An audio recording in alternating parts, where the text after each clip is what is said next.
حاملہ عورت کے لیے روزے کا کیا حکم ہے؟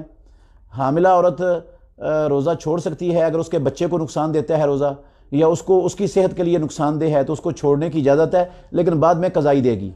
اگر اس کو اپنی جان کا خطرہ تھا اور اس نے روزہ چھوڑ دیا ہے تو وہ بعد میں صرف روزے کی قضائی دے گی، کفارہ نہیں ہے۔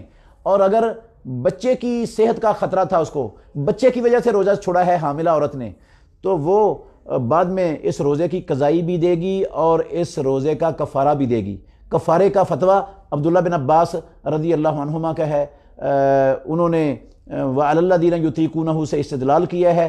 تو عبداللہ بن عباس رضی اللہ عنہ صحابی ہیں، اور انشاءاللہ صحابی کی رائے وہ دوسرے لوگوں کی رائے سے بہتر ہے۔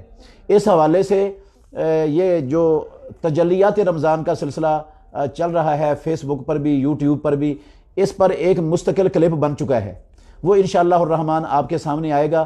میری تمام سامعین سے گزارش ہے کہ وہ یہ تجلیات رمضان والا سلسلہ بھی ضرور سنیں، انشاءاللہ ان کو زبردست ان کے علم میں بھی اضافہ ہوگا اور تربیت بھی ہوگی زبردست۔